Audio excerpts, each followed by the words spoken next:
ನಾನು H K Patil ಸಾಹೇಬ್ರ ಹತ್ರ ಬಂದಿದ್ದು ಮೊದಲಿಗಾಗಲೇ 10 ಡೇಸಿಂದ ನನಗೆ ಆರಾಮಿರಲಿಲ್ಲ.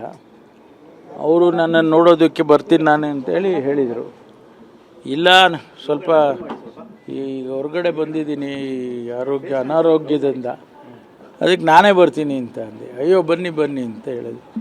ಸೊ ಹಾಗಾಗಿ ನಾನು ಅವ್ರನ್ನ ನೋಡೋದಕ್ಕೆ ಬಂದಿದ್ದೇನೆ. ಸ್ವಾಭಾವಿಕವಾಗಿ ತಿಂಡಿ ಔಪಚಾರಿಕವಾದಂಥದ್ದು ಮಾತುಗಳು ಎಲ್ಲ ಬಂದೇ ಬರ್ತವೆ.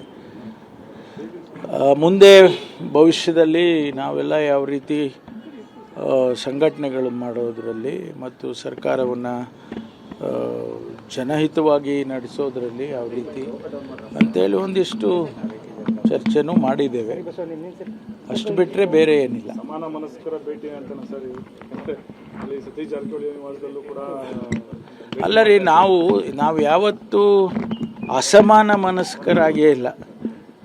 ನಾನು ಎಚ್ ಕೆ ಪಾಟೀಲ್ ಸಾಹೇಬರು ಒಟ್ಟಿಗೆ ಮೊಯ್ಲಿ ಸಾಹೇಬರ ಮಂತ್ರಿಮಂಡಲದಲ್ಲಿ ಸ್ವೇರಿಂಗ್ ಮಾಡಿದರು.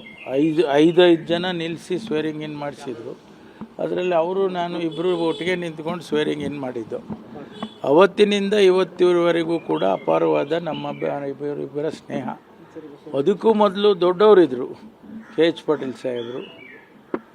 ಅವರು ನಾನು ಮೊದಲನೇ ಬಾರಿ MLA ಆದಾಗ, ವೀರೇಂದ್ರ ಪಾಟೀಲ್ ಸಾಹೇಬರು ಮುಖ್ಯಮಂತ್ರಿಗಳಾದಾಗ ಅವರೆಲ್ಲ ಸಂಪುಟದ ಮಂಡಲದಲ್ಲಿದ್ದರು. ಅವರೆಲ್ಲ ಅಪಾರವಾದ ಗೌರವ ನಮಗೆ. ಅವ್ರನ್ನೆಲ್ಲ ನಾವೆಲ್ಲ ಸಣ್ಣ ಹುಡುಗರು. ಅವರೆಲ್ಲ ಸಿಂಗ್ಯುಲರಾಗಿ ನಮ್ಮನ್ನೆಲ್ಲ ಮಾತಾಡಿಸ್ತಾ ಇದ್ದಿದ್ದು. ಅದೇ ಖುಷಿ ನಮಗೆ.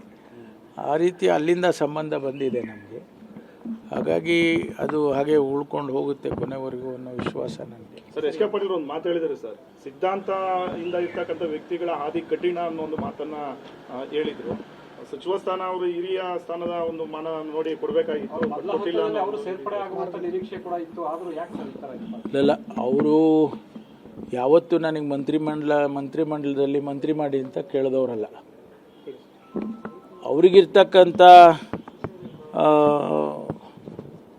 ರಾಜಕೀಯದ ಜ್ಞಾನ, ಪೊಲಿಟಿಕಲ್ ಅಕ್ಯುಮೆನ್ಶಿಪ್ ಅಂತ ಕರಿತೀವಿ, ಅದು ಭಾಳ ಅವ್ರಿಗೆ ಅವ್ರದ್ದೇ ಆದಂಥ ರೀತಿಯಲ್ಲಿ ಅವ್ರ ತಂದೆಯವರನ್ನು ನೋಡಿ, ಆ ಭಾಗದ ಜನರ ರಾಜಕೀಯ ಆ ಭಾಗದಲ್ಲಿ ನೋಡಿ ಅವ್ರದ್ದೇ ಆದಂಥದ್ದನ್ನು ಮಾಡ್ಕೊಂಡಿದ್ದಾರೆ.